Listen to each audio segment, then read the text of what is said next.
Alright, so in this interior real estate photography tutorial, I'm going to show you a method that I have used now on a few listings, and I'm going to take you through exactly what I did and the gear I used in order to produce a one-image flambient method. What we're going to be doing is we're going to be shooting with on-camera flash, hand-holding this. So this is going to be those listings that you may not need to produce a super high-end result like your $1 million listings using flambient method and really clean, crisp window views.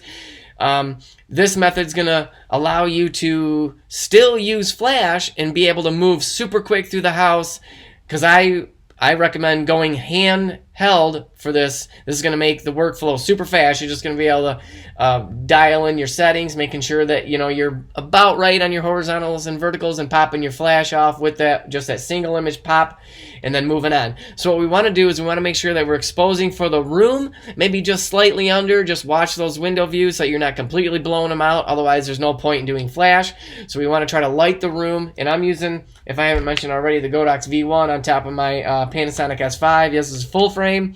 I have done this with my Micro Four Thirds camera too, but this camera is really, really good at low light. Not that I needed low light for this example, but I am going to show you some basement shots that were almost completely dark, and I handheld the shot like crazy, super high ISO, and they look pretty decent to me for basement shots. Okay, so let's get into Lightroom right now. I'm going to show you how we do this.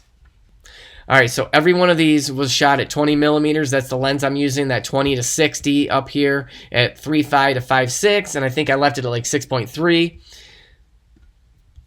Yeah, I think I left it at 6.3. So this, for example, is ISO 640, and the reason my ISO is, I kind of was playing with that depending on what my shutter needed to be. Yeah, so at 1/6 of a second, I was still able to hand hold this without any blur or anything like that. I'm just going to reset this and show you what it looked like. And so what I recommend is going through everything here, changing this to standard. That'll flatten the color out, bumping that exposure up to where we're pushing that right of center, and then dropping those highlights down a little bit, maybe boosting those shadows up, and then coming back up and pulling that exposure up a little bit more. And again, that is almost all we need to do.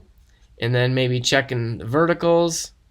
There we go. And then I'm just going to come over here, hit copy, and then copy. And now we can move on to each one of these. So here's another room. Let's paste those settings in. And again, it's going to be a starting point. I really don't know if I like this. So if it looks like wonky like that, if it still doesn't look good when you're doing... Oh, what did I do? What did I just do here? Hold on.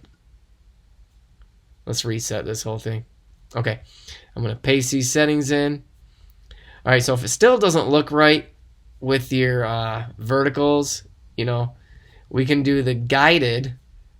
Actually, that cleaned it up a lot better than I thought it would. Sometimes the guided works. We could try to draw a line here. I don't know if this is going to work, but we can try it, see what it does. Yeah. And then we can uncheck that. Maybe check our horizontals. There we go. That looks a lot better. And again, we don't need crisp window views for this type of house. Now, here, almost all my bathroom shots, if it works, even if I'm doing a high-end flambient shoot, I will just typically do a flash pop, kill all the ambient light, and do a flash pop up underneath, shooting it against the back of the door frame and lighting the room that way. And this is what I did for this particular situation here. So a lot of times if it's a really big bathroom and you're getting reflections off like glass shower doors and everything, I'll do multiple flash pops to clean that up. But I have tutorials on that too. Go check out my other videos.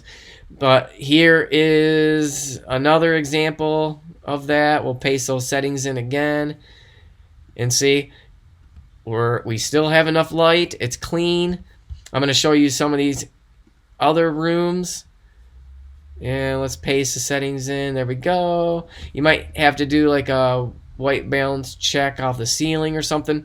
But look, it's plenty of light. We'll reset this to show you exactly what it looked like. So, I mean, my meter, I could have probably bump that exposure up a little bit more, and then pop the flash off. But again, it worked, and we were at ISO 1000. So if you're in the market for a full-frame camera, Panasonic S5 Mark II is amazing. Look at that. There's hardly any grain in this at ISO 1000. But let's show you this basement shot. What were we at? Oh, that was ISO 1000 also. There was one shot here. Maybe it was this one. Yeah, ISO 5000. So there you go. If you have listings that will work for this situation, throw that flash on top of the camera and run around the house and do handheld shots. It will be good enough. So again, thanks for watching. We'll see you in the next video. Bye-bye.